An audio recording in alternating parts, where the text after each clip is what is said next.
Well, this is just part of the plan. So Christmas starts, team, on the 25th of December, not the 25th of November. And that's why it's the 13th of December and we're still going. And the reason why is, I don't know about you, Pete Matthews, but I've got a sense from some real estate agents that they went in a Christmas mode a couple of weeks ago. Am I seeing it that way? Well, what are you seeing? Yeah, I think so. I think there's some, Tom, that have probably gone into that. I don't know about you, but it seemed like Christmas decorations came out earlier this year than I can remember. But then my wife did remind me, like really it's the first week of December that it all happens. But I don't know. No, it does feel a little bit like there's been people wanting to see the end of the year a little bit sooner than they should have, I think.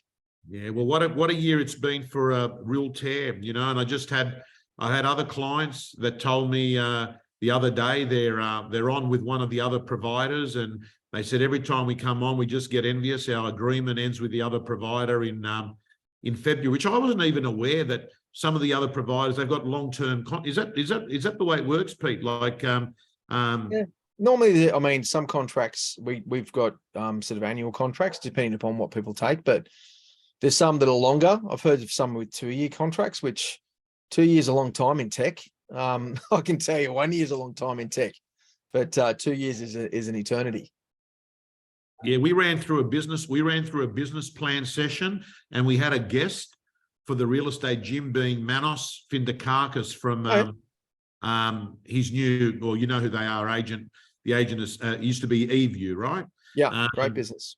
And mate, he went off to say during the business planning session that one of their number one tools for their group, and they've got 450 agents there now, Pete, one of the number one tools for getting listings is the nurturing of their pipeline and the using the Realtair updated reports, giving people surrounding sales on a quarterly basis. It is one of their key strategies. Yep. And I think if you're not doing that at the moment, you're not in the game for being on the shopping list when someone wants to put their property on the market. I mean, do you honestly expect you're going to walk into a listing presentation with no relationship, and in 1 hour you're going to be able to beat someone who has spent 1 or 2 years nurturing that person, sending them a comprehensive document on a quarterly basis, who has got the unfair advantage at the listing presentation, Yeah, well, it's not a property game, right?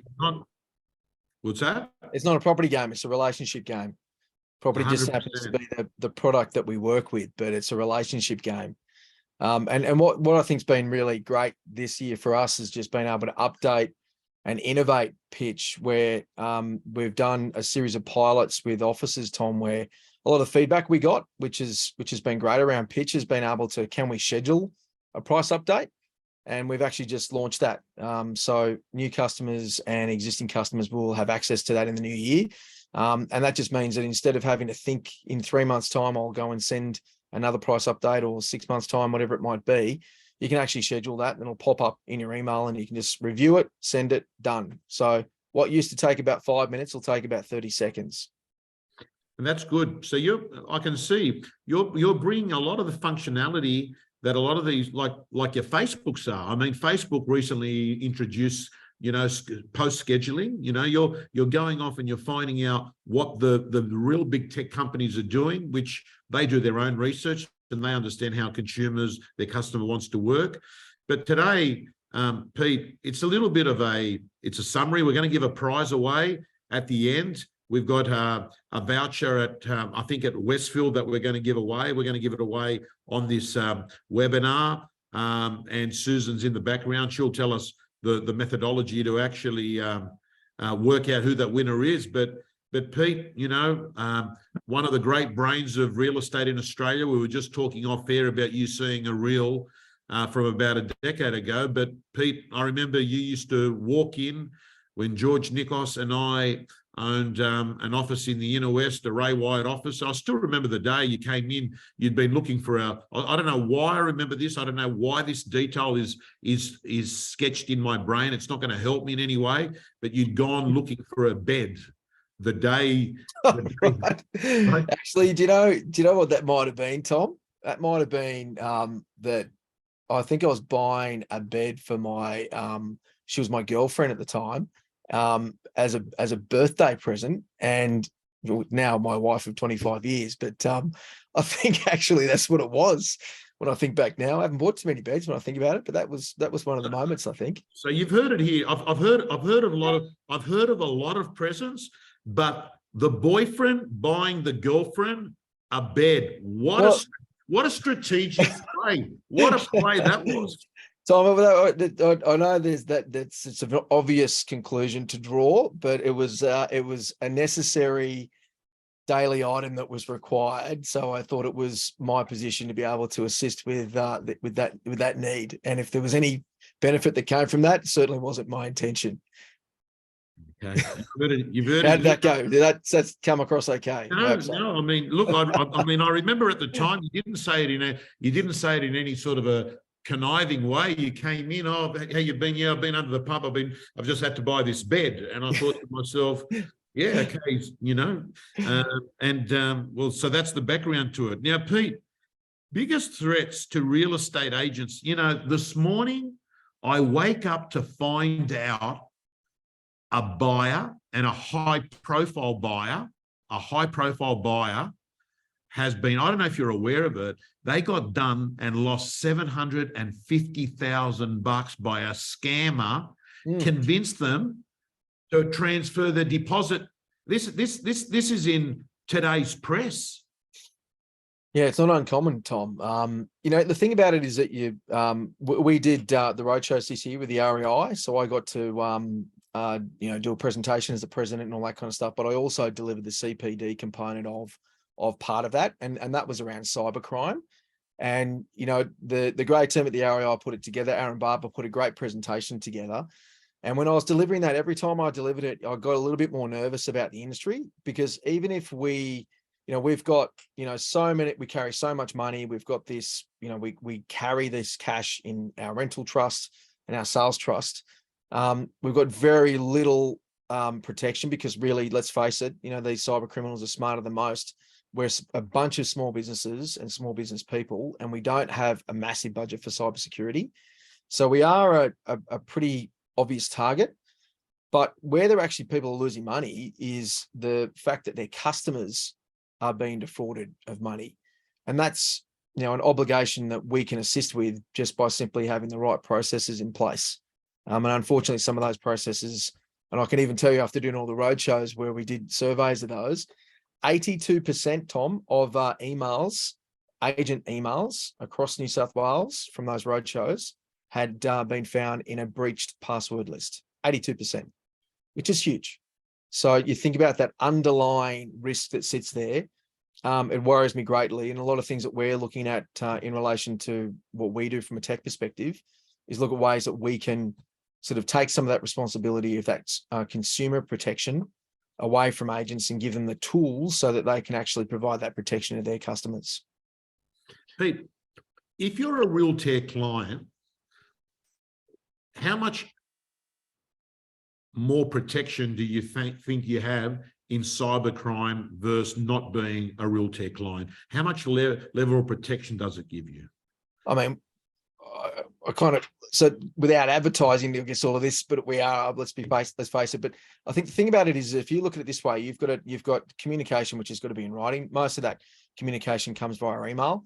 That then sits on an email server somewhere, and it sits in the business's premise. And there's been lots of businesses that have had their servers taken over. A lot of ransomware that's been done there.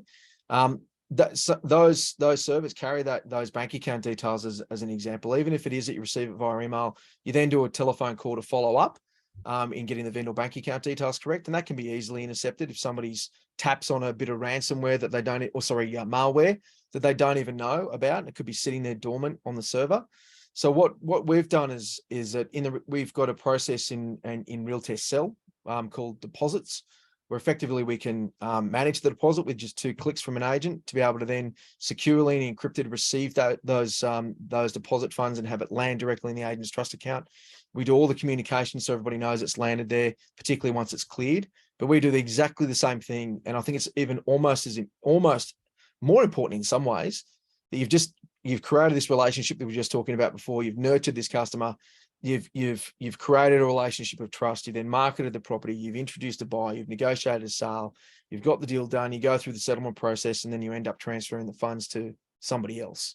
Well, with Realtair deposits, we do exactly the same process in reverse. Where instead of having a buyer receive an encrypted link, we actually send it to the vendor. They then 2-factor authenticate on their phone, and then they put in their vendor bank account details. That comes through back to the person responsible within the business, and they enter the details directly into their banking system and do the transfer. So that's a much more secure way than even currently what has been done today by most businesses, where it's just simply email and then a confirmation call. And particularly bigger businesses are at threat because it's not what listings you've done this year that are sitting on your server. It's every listing that you've managed. And cyber criminals are very patient. There's some great podcasts I'd recommend people listen to. The Lazarus Heist is one of them, where patience has paid off for hundreds and hundreds of millions of dollars. And it's the thing that lies dormant that worries me the most about our industry. Pete, I can tell you, I know how hard, I see the stock levels. I mean, this time last year, there was twice as many auctions in Sydney as what there was last Saturday, and the same with Melbourne. Listings are so hard to come by. I mean, if I was a Realtair client, I would sit there at a listing presentation. I'd actually bring up the article and say, Mr. and Mrs. Vandal, I want to let you know that one of the things that you should be aware of is this is happening right now, right? And what I want to let you know is we have decided to take steps to ensure that you're safe. This is what we do. I would actually use it as part of your unique selling proposition to win a listing. Yeah, 100%. I mean, you can imagine. So we've got customers, Tom, you'd certainly know of, who are actually doing exactly that are using that listing presentation. Taking it a step further, though, where they're actually charging customers a digital transaction fee. So saying that, drawing attention to that fee rather than, trying to kind of put something on a budget and not really talk too much about it, but talking about it to say that, number one, we can manage all your offers. Number two, we can quickly execute a contract because it all is all done digitally. And most importantly, we can securely receipt the deposit into our trust account. But most importantly, on settlement of sale, we can ensure the security and receipt of that deposit. And the best thing about all of this is if you're a platform customer, you can see everything that's transacted on that property, from when you pitched it to when you actually exchanged it and settled it. All of that's recorded there. So from a regulatory point of view, to be able, if there was ever any issue, everything is nominated, date stamped and time stamped within the platform as well. And it's that kind of stuff, Tom, that the thing that makes me really excited about what we're able to do. Like you and I, we've been in the industry for such a long time. I don't know anything else, but I just look at ways that we can just make that experience better, particularly that consumer experience.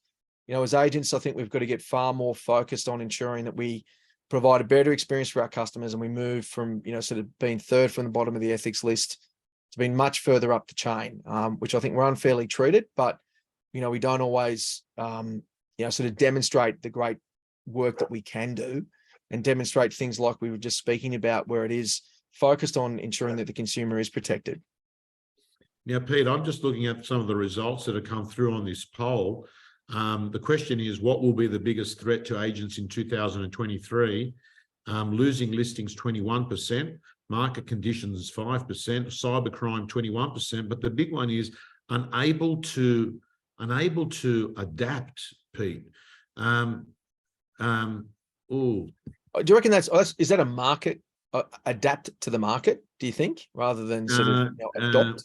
Well, it's hard to tell because the question... Sorry, that's something that I put on there. I was probably like just unable to adapt in general, like whether if it's tech or and unable just inability to adjust to new conditions.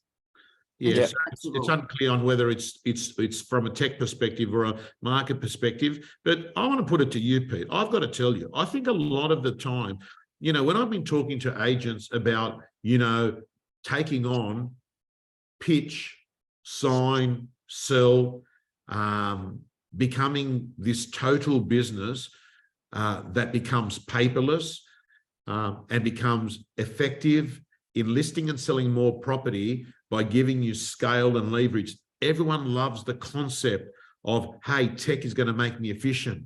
They get overwhelmed at the teething period of, I have to change.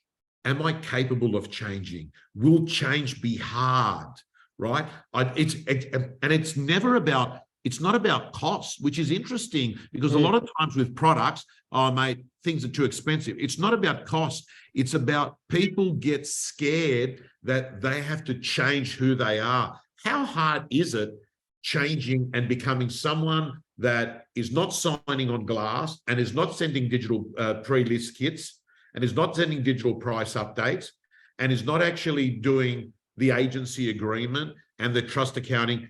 How much of a learning period is it, Pete? I think it starts with, you know, that statement. I don't know if you've probably heard of this before, but if you always do what you've always done, you'll always get what you've always had. And the thing is that, you know, I guess it's the desire to change first and foremost. And I think that really, you know, we've seen what we're capable of doing, Tom, when we have to.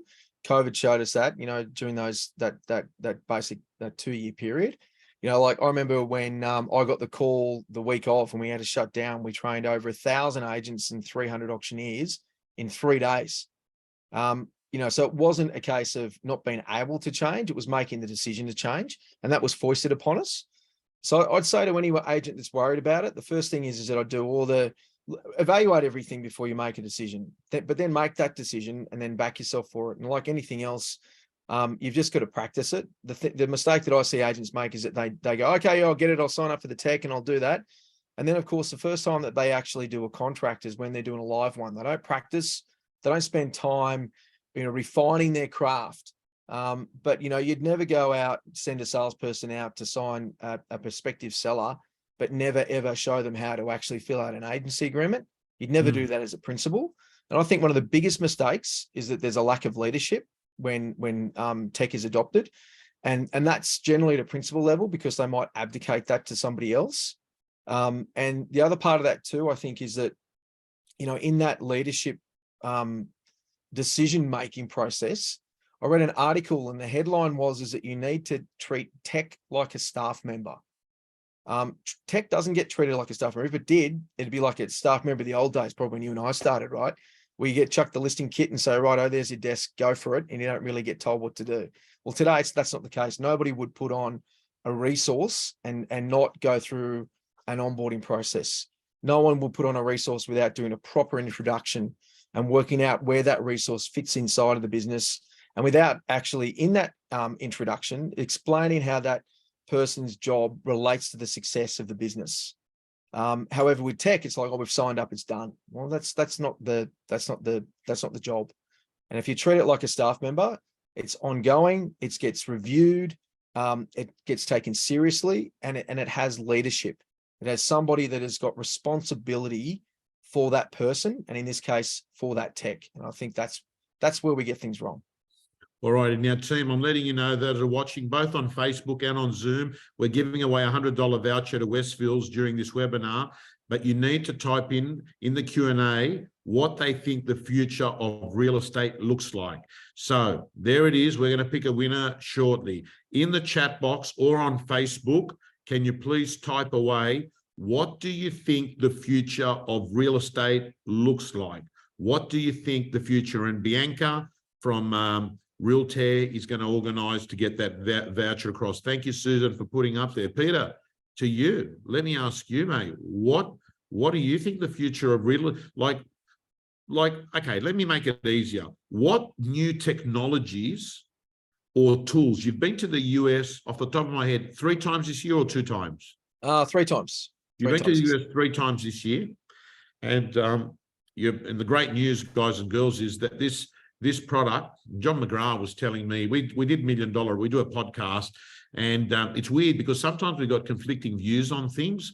But, you know, he turned around, he said, you know, Realtair has been a game changer for the McGrath organisation. And we were talking about the fact that, you know, you're making inroads into the USA. This product is so good. But I'd like to put what new technologies or tools have you found to be the most effective in and helping serve your Realtair clients this year, Pete?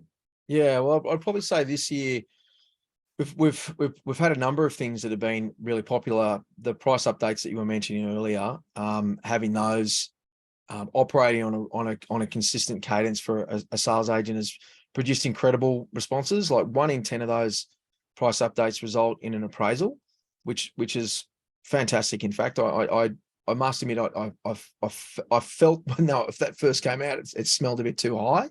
But then looking at all the analysis, it's exactly right. That I think has probably led to now the fact that there is some hard evidence around prospecting, which is really difficult to measure. It's been able to be a locked in constant that you can put into a business plan, either at a salesperson level or a business level. To me, I think that the best tool that anyone can have is a plan, whether that's a tech plan or a business plan. But a business plan really is just to be able to say, well, I want to be able to do all of these. I want to have this outcome, and this is how I'm going to get there. It always starts with the first thing that you do. And with real estate, as you know, as we were talking about, it's about prospecting, it's about building relationships. So to me, I think having the price update and having that directly measured to the success of 1 in 10 is critical. Now that we've also got the feedback around that, to be able to innovate that to a position where you can schedule those and have all that data refreshed to the time that you choose to send it in the future.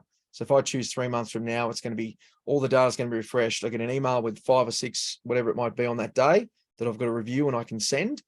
That's the sort of stuff that I think every day when we could contemplate what it is that we can do to change our product to enhance the real estate agent and consumer experience, it's that removing friction, removing costs, removing inefficiency, reducing time, and giving agents more time to spend on the things that they do best. And that's you know, whether it's ear to ear or belly to belly, in building relationships, and then just utilizing the tech to keep that relationship rolling. So that's probably the most. Pete, I'm just going to, it's funny you talk about the business planning process. I'm just going to share a screen with me.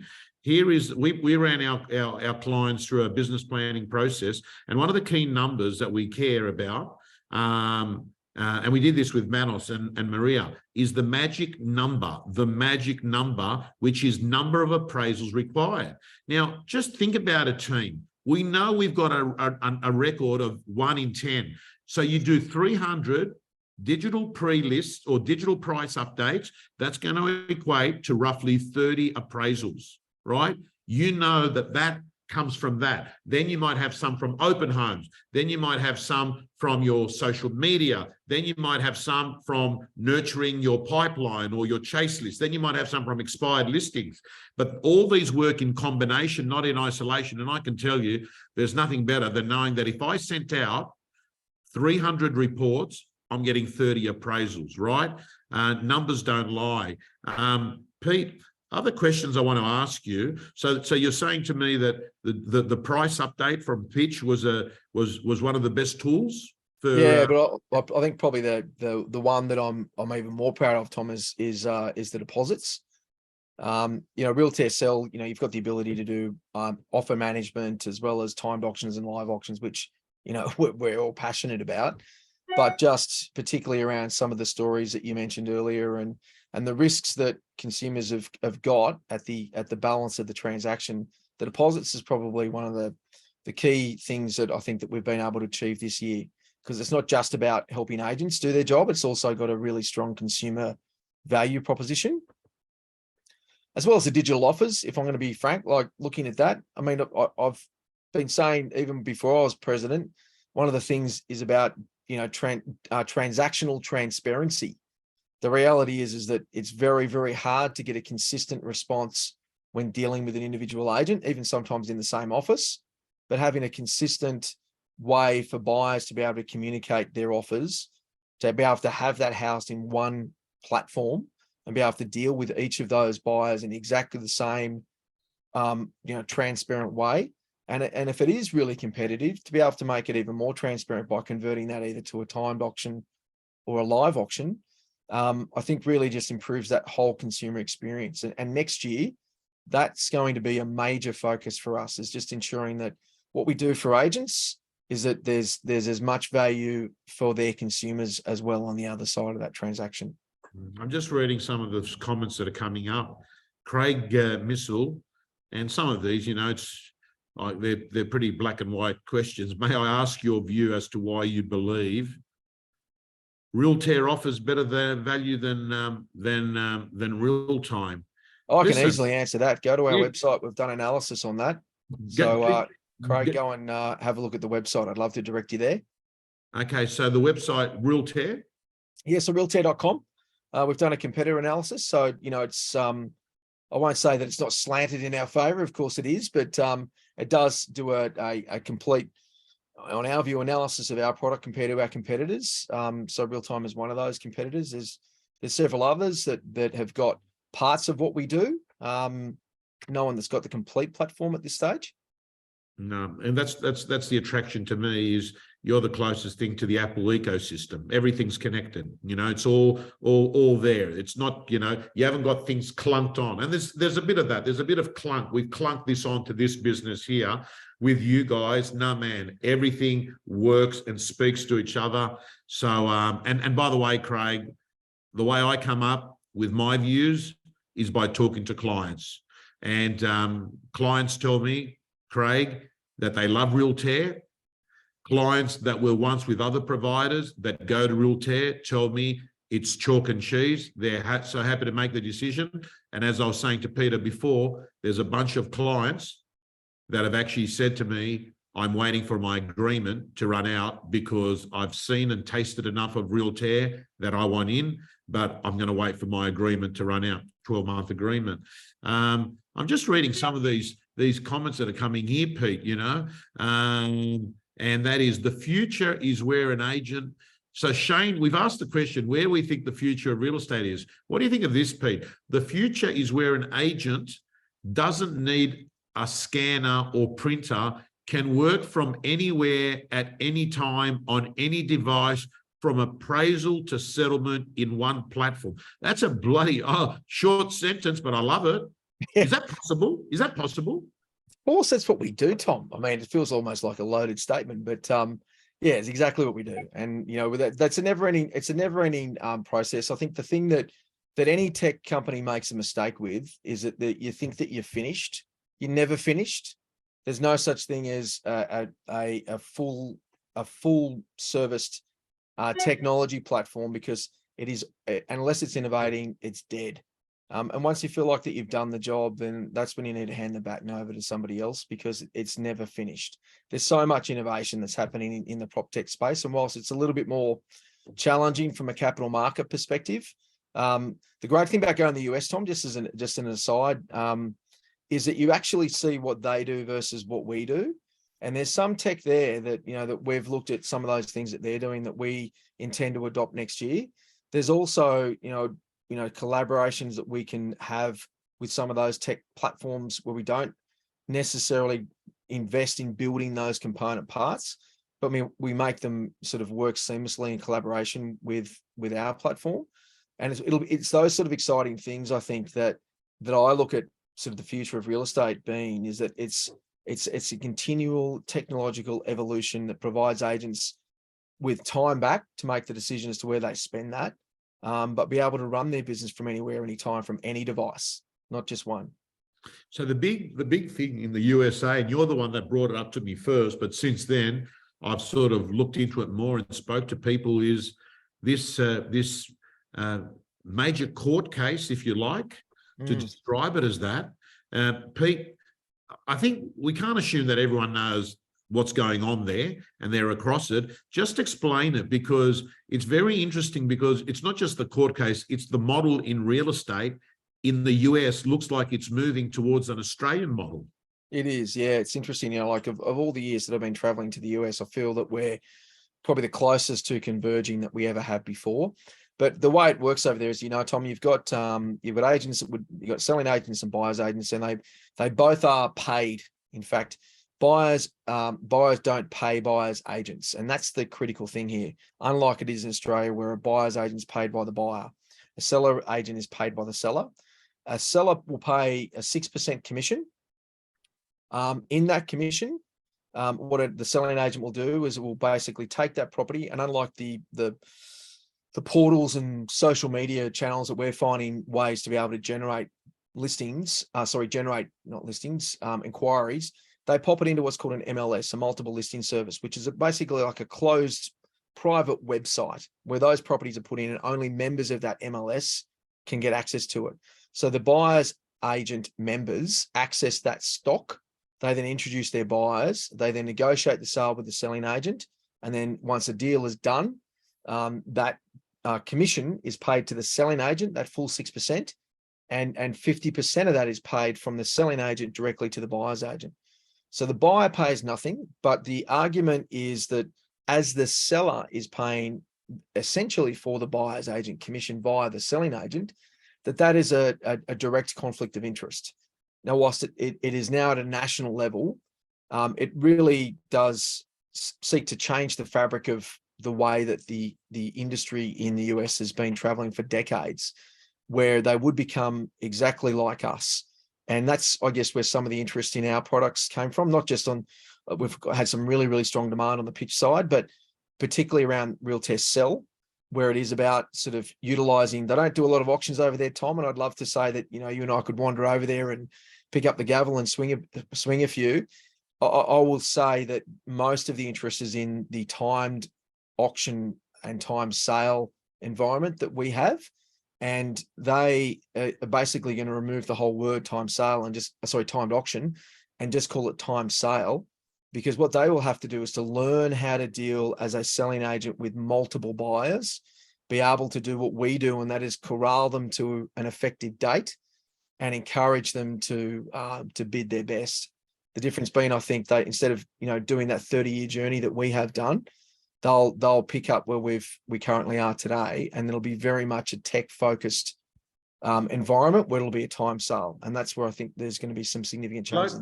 It's funny you talk about timed auctions. The local barista was reading the front page of the paper yesterday, telling me about, you know, you've probably across this, about they're going to make it illegal to be doing auctioning of properties with rents. Did you read that story, Pete? I've done some media interviews today already, Tom, around that, and we've got a, just if you don't mind, the REI New South Wales has got a webinar just to go through the regulation that we received just later today, where we've broken down exactly what that means and the obligations of agents are.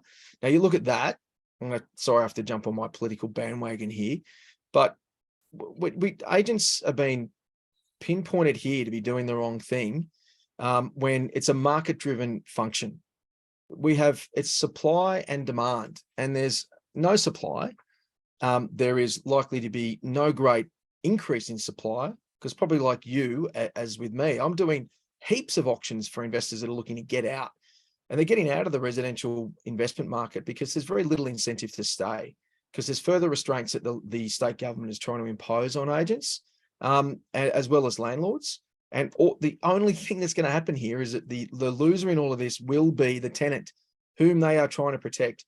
And under the guise of affordability and all those sort of bits and pieces, you've got a government that's rushed through legislation, which basically attempts to restrain a property manager from actually advising another tenant that there's a higher offer.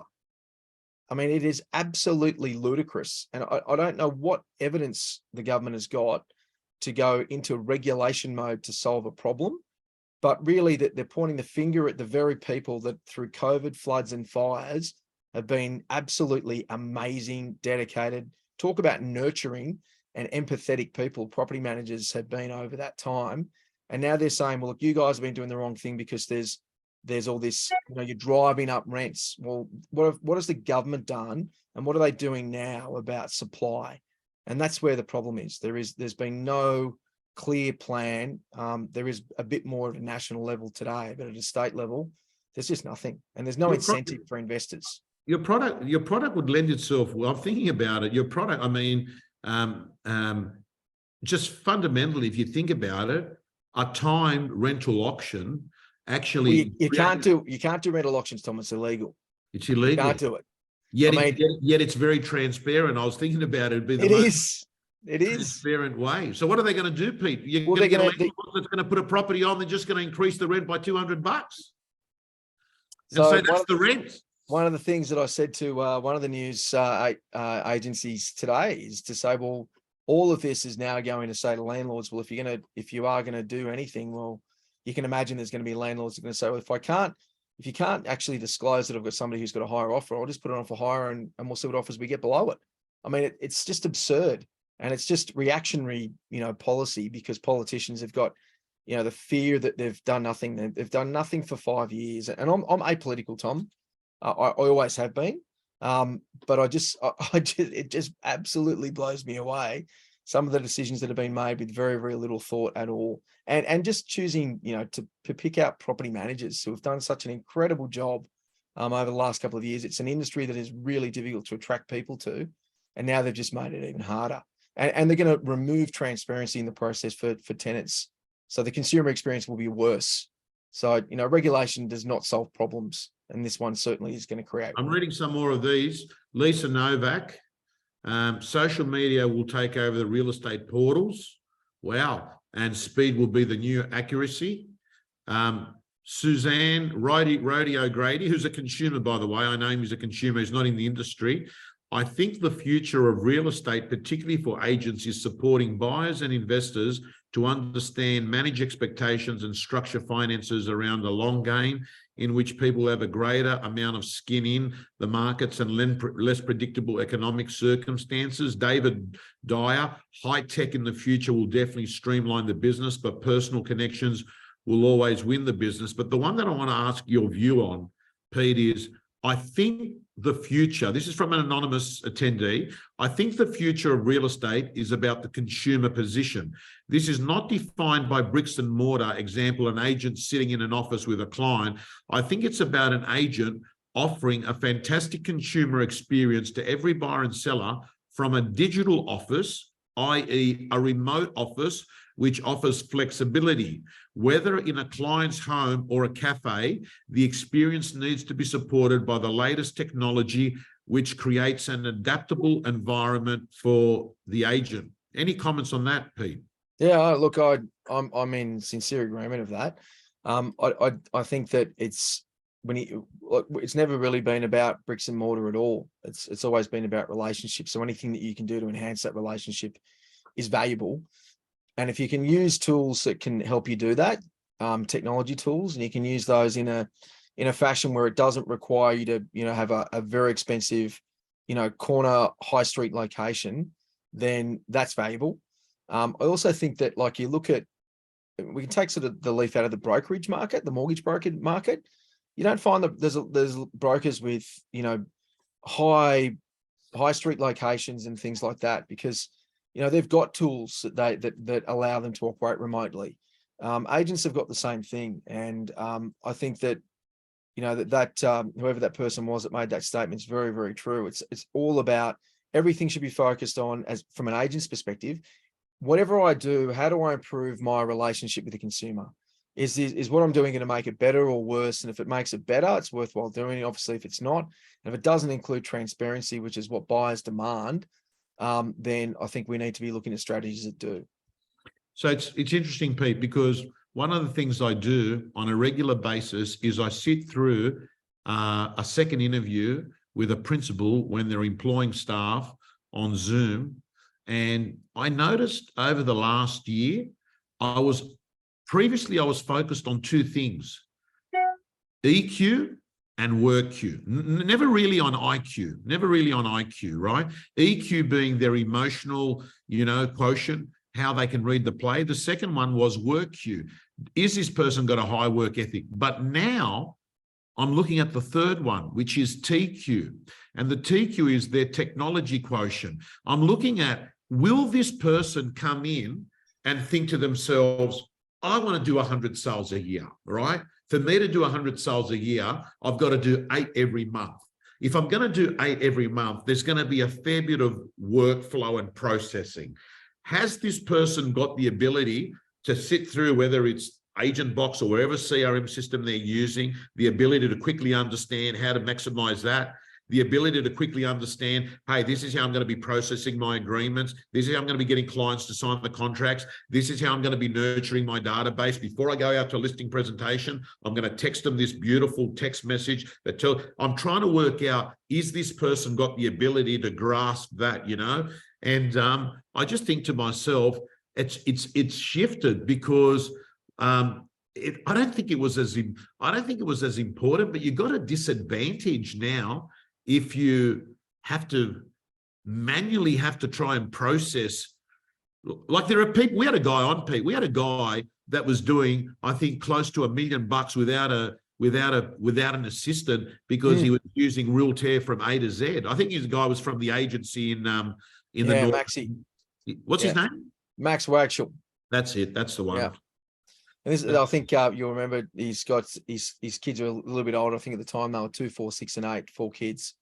But yeah, look, I think that's right, Tom. I think, but also too, you know, going back to your point about, you know, consumers and what they expect.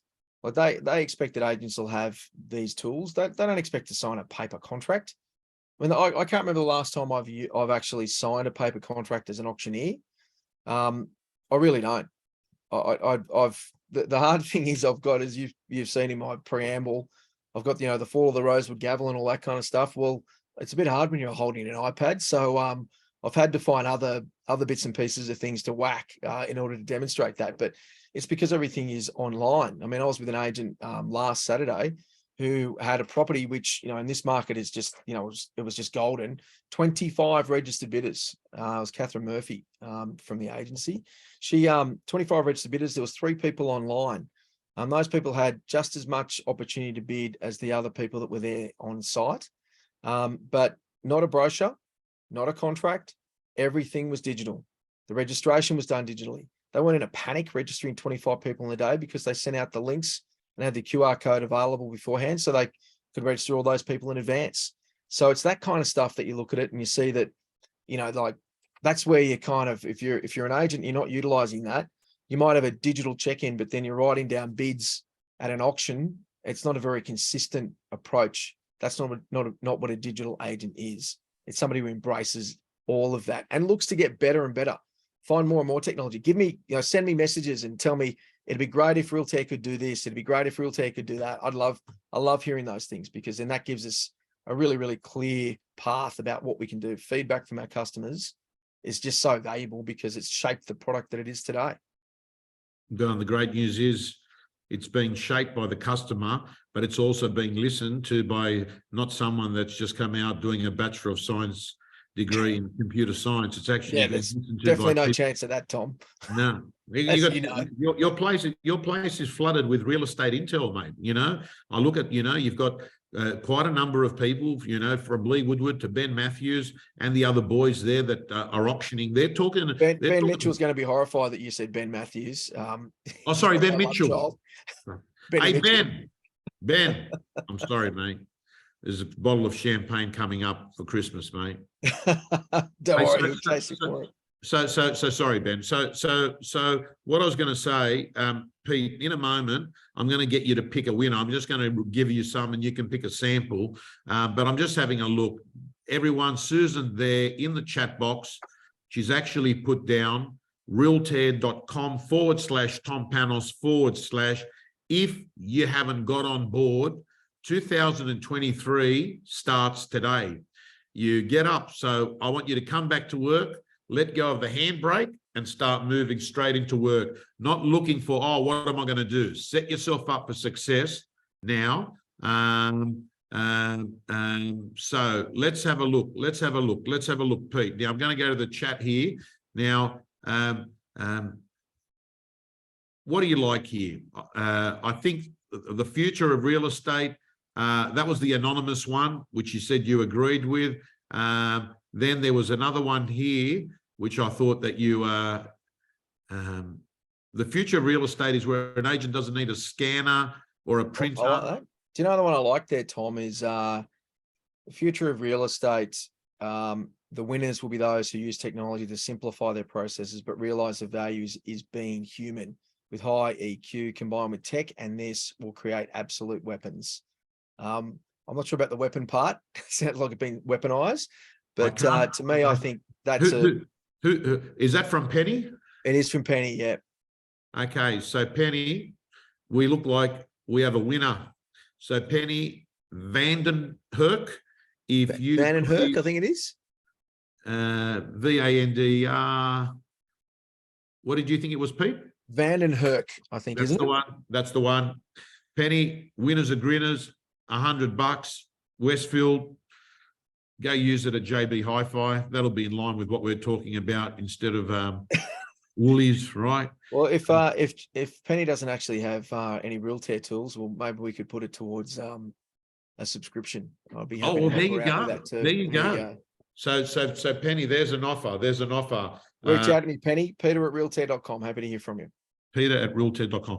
Pete, I want to thank you so much again for those of you that want to go further. Realtair.com/Tom Panos. Pete, have a great what a year! What a year it's been for Realtair. You know, and I've got to say, it's very clear. It's black and white. You guys are, no question about it, the most progressive tech company in Australia for the real estate industry.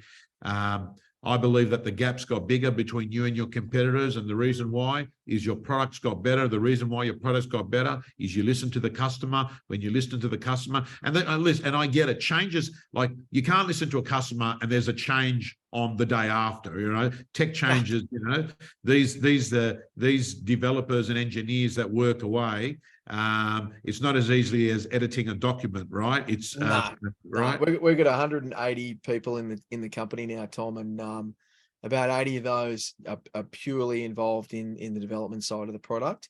But yeah, there's always a long roadmap. But the thing about that is that, you know, we work through that and look at it from a lens of an agent and look to prioritize it from that, because it's not it's not about sort of creating just tech for tech's sake. It's about solving real problems. And that's what we're focused on. Beautiful. Penny, just email us back. You can email Pete. You can just replay this and watch it. It's pete@realtair.com.au. Yeah, Peter@realtair.com. Peter, thank you so much. You working on Saturday or not? Yeah, of course. Yeah. Actually, I've got, I think, seven or eight auctions, I think, and I've got some tomorrow night and some on Thursday night. You've got a few too, Tom? Yes, on Saturday. I generally don't do any on weeknights. Pete, can I ask you, what are you seeing in the marketplace? I mean, I'm getting various of the big franchise networks that are telling me that they're getting a higher level of average number of bidders. They're telling me they're getting a higher clearance rate. For me, I normally find, Pete, it's so much dependent on property, you know, like, you know, it's, you know what it's like. A typical week, it can look fantastic because you had 10 houses that were always going to go. And then the following week, the kind of stock you've got doesn't hit the spot. What are you seeing overall? Yeah, well, if you look at, just take that, I had one on Saturday with 25 registered bidders. I had 3 other properties with none. So, you know, it's very, very hard to pick. But the one thing I think that is consistent is that, you know, it is agents they've got to adjust. So if it was about adapting to the new market, I think, yeah, it definitely is. I think we're marketers, not valuers. So we've just got to remember that we are the agent in the transaction. We're not the valuer determining what the property's worth. You know, buyers will decide on that. So I think we're going to be really, really careful with our quoting. There aren't very many investors out there at all that are looking to register to bid. Most of the investors that I meet on a Saturday are the sellers, which is a real concern, particularly with all the issues we're having with the low vacancy rate, which, by the way, the REI came out with a figure this morning, actually at 1.6%, which is incredibly low. So that worries me. But I think, you know, we're brokers in the transaction, Tom. So, you know, 2 or 3 registered bidders at the moment for a property is really good, and an owner needs to know that. You know, I think that the more open, transparent, and honest that we can be with sellers, and even if we've overpriced a property, the quicker that we can realize that and advise the owner of that and give them that education to the market, then the better.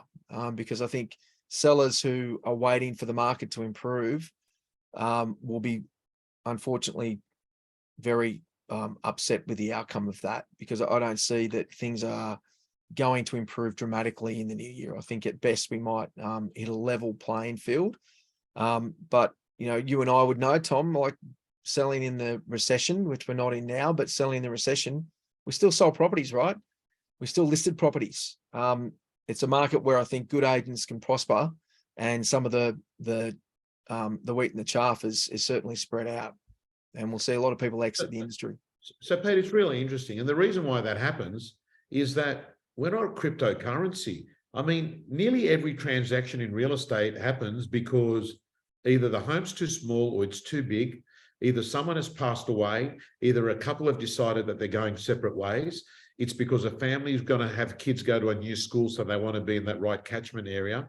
Nearly every transaction that happens in real estate has got a lifestyle contributing factor towards it. Sure. And that makes no difference in what market, So if you're a good agent, you're actually making money in all the markets, right? Yep.